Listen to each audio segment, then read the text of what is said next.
Hello, Schoolcrafters. For those of you who do not know me, my name is Adrienne Eichmann, and I'm the director at Schoolcraft. And I am making an informational video today to kind of talk a little bit about our decision-making process here at Schoolcraft and how we have found ourselves in this situation that we're in now. So as you all know, we've been in distance learning since October 12th is when we made the call to move to distance learning. Now we're in a spot where the board is trying to solicit feedback from families and staff to kind of see what is the best way to move forward. I keep saying that there's kind of a gap between back when we wrote our plans, what we thought was going to happen and how we intended things to play out, and where we are now and how things are actually going now that we've lived in this situation for a little bit. And what we're trying to do this week is find a way to kind of close that gap and make sure that our implementation of our plans is working for families and working for staff in the way that we had intended them to do. What I'm going to do today is just walk you through kind of a broad overview of our decision-making process.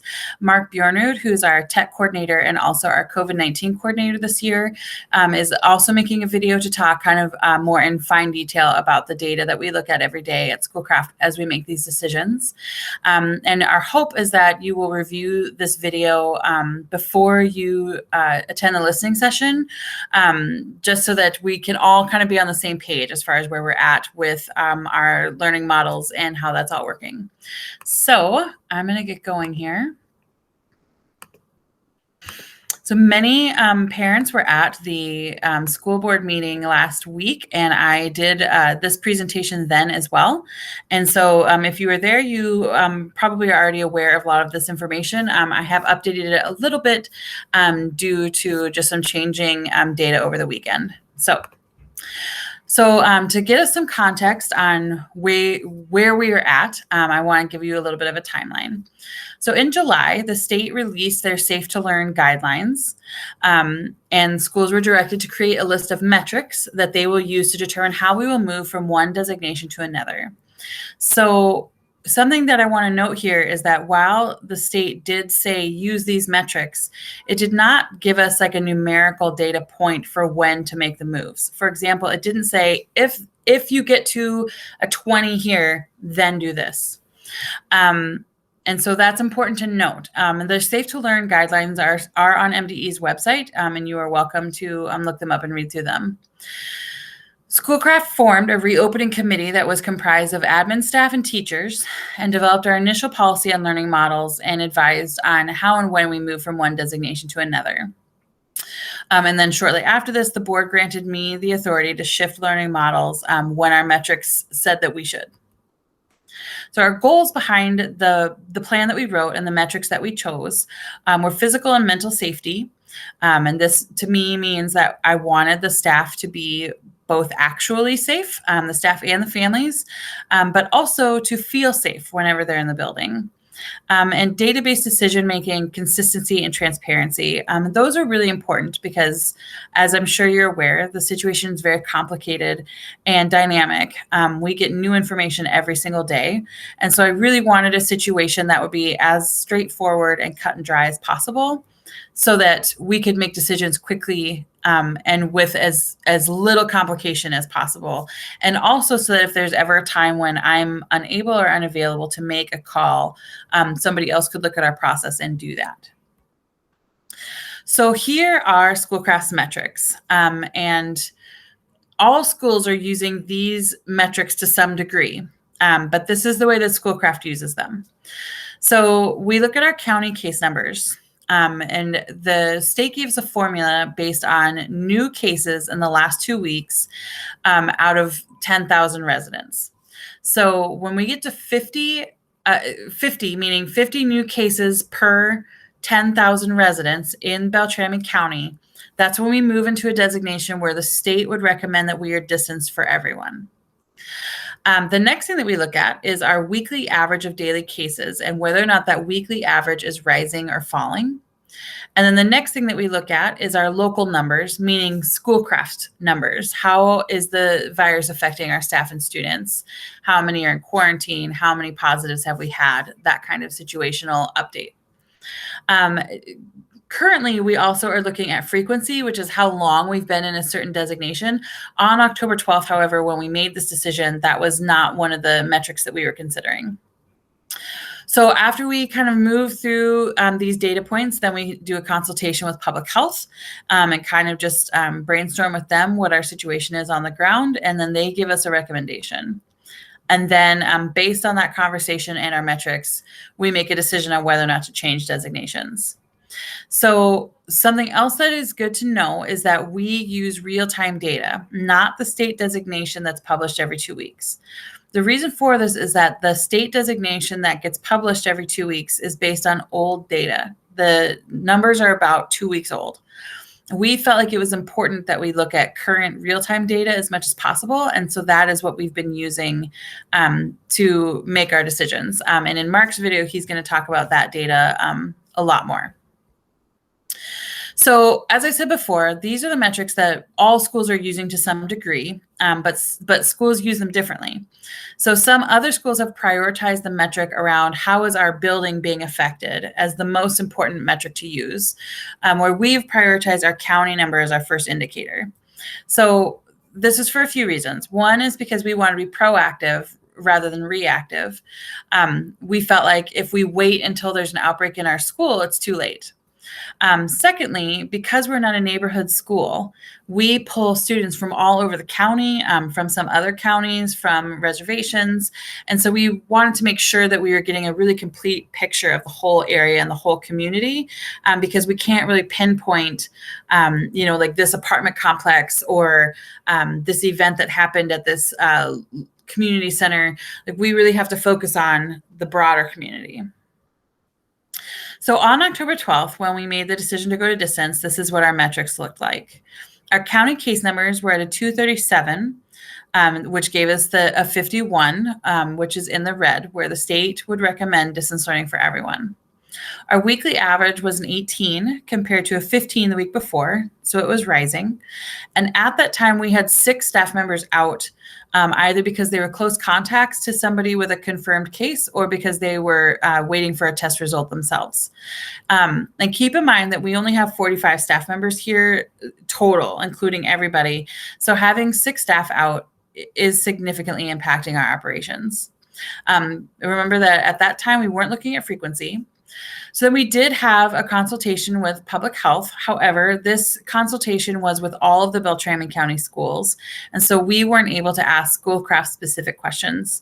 And in hindsight, I would not do that again. Since then, our consultations have always been with just Schoolcraft and public health so that we can be just able to access them with our own questions about what's going on in our own building. So at that time, we didn't have a recommendation from MDH, but because 3 of our metrics, all 3 that we were using at that time, indicated that there was a problem, we recommended to close. And I also want to point out that we really, truly did not think that it would be longer than 2 weeks. We thought that a 2-week close would let some of those higher numbers that we had from the community testing event about a month ago kind of expire and work through, and that our numbers would go back down and we would reopen. And clearly that has not been what has happened. So that was on October 12th. On October 21st, the next week, NPR published an article about schools not appearing to be super spreaders as many had feared. After this, the conversation changed from primarily watching county numbers to primarily watching our local school numbers. Prior to this article being published, local school numbers were being discussed kind of in terms of short-term situations to address small flare-ups that we all knew were going to happen from time to time. It wasn't until after this article was published, however, that kind of started becoming like what everybody was talking about, was just that that what we were doing was working, that our mitigation strategies were working, which is great news. Many districts have been confused about how and when to move between learning models and what that means for their school. This is a brand new thing for everybody, and we're all kind of figuring out how it works and what's best. MDE is giving us new information, new guidance all the time. The messaging from MDE has been consistent about local control and schools making decisions for what makes sense in their own community. So this is what our numbers look like today. Our county case numbers are still high. We are now at a 58, and there's been 268 new cases in the last 2 weeks. Our weekly average is 17 compared to a 19 last week, so that metric is down. At this time, we only have one staff member out pending a test result, so that's good news. Our frequency, we have been in the red since October 12th, with the exception of 2 days, kind of in the middle there where we were at a 49. We had a consultation with MDH and MDE last week, and their recommendation is that we stay distance. So there's some other things to think about. There are many other schools around us that have gone to distance. Red Lake has been in distance. Cass Lake has been in distance. Bagley, Voyageurs, Aurora Wasakone, Nevis, although I understand that they were planning to open today. Clearbuck-Gonvick. Brainerd announced that they were closing for some time. Fargo has been closed for some time. So something to keep in mind is that the situation in any school and in any district could change at any time. A lot of people are saying we're all in the same storm, but we have our own boat. But the way I've been thinking about it is that we actually all have our own storm and our own boat, because staffing is different in every school. Student population is different in every school. Resources and plans are different in every school. The way that kids are showing up is different in every school. And so the decision to go to distance or to reopen is really unique to every situation, and it could change tomorrow for any one of us. Something that's really important to me that I communicate is that consistently in every meeting that I attend, whether it's MDH, MDE, Regional Centers of Excellence, other Beltrami District schools, we're being told two things. One is that Schoolcraft's metrics are appropriate and that our understanding of the data is firm. The other is that Schoolcraft's plan for hybrid and distance learning is second to none. This is extremely important to consider when wondering why some schools are closed and some schools are open. And how and why we're making those decisions is that we have a really good plan, and our students are doing a really good job, and our teachers are doing a really good job. All of us know that distance learning and hybrid learning is not ideal. We want to be with your kids every day, all the time, for sure. There's no question about that. But we also are very well resourced and have a really good understanding of what it means to distant learn. And that's an important consideration to keep in mind. So what am I asking the board to do? Well, based on our current metrics and the MDH MDE recommendation, I am recommending that we stay in distance until our metrics balance. And that could be tomorrow. It all depends on the numbers. After that, we reopen in hybrid learning until winter break, and then we prepare for a return to learn fully with all students after winter break in January.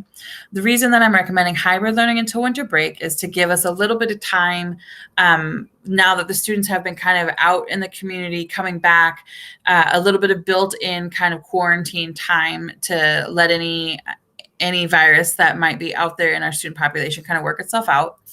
And also to allow us to prepare our classrooms and our instructional model to reopen fully in January, because that would be kind of a mid-quarter open. The other thing I'm asking is that if the board would like to change the metrics that we're looking at and have a different way that we're making those decisions, maybe prioritizing one metric over another differently than how we have been doing it. So there's a lot of things that are going really well at Schoolcraft.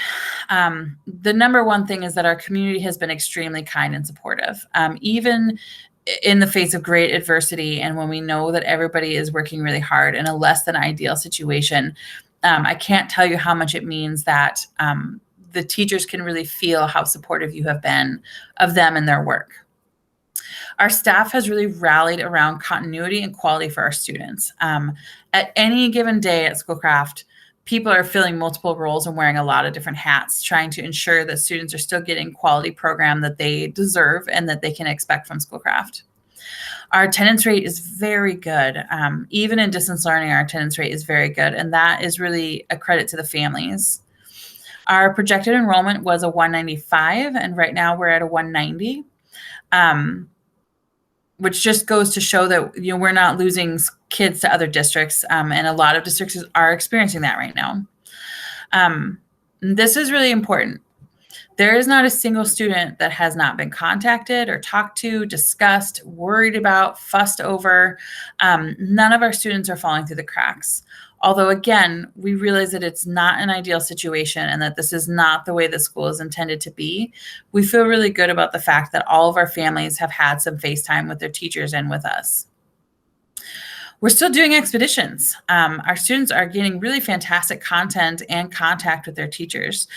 This is not a time where we felt like we should water things down or that we should just do like kind of low bar, easy activities. We really wanted to keep our high expectations of academic excellence at our school and continue pushing forward with the expeditions that the kids could expect this year. We're still able to offer specialist classes, including art, music, PE, SEL, outdoor education to all of our students. And in some schools, that has not been the case. As they have kind of launched, it has become really hard to keep up the quality of that programming. And that's not something that we're experiencing at Schoolcraft at this time. And I think that that's really important because we know that those specialist classes for a lot of kids is what keeps them at school and is what keeps them engaged in the learning.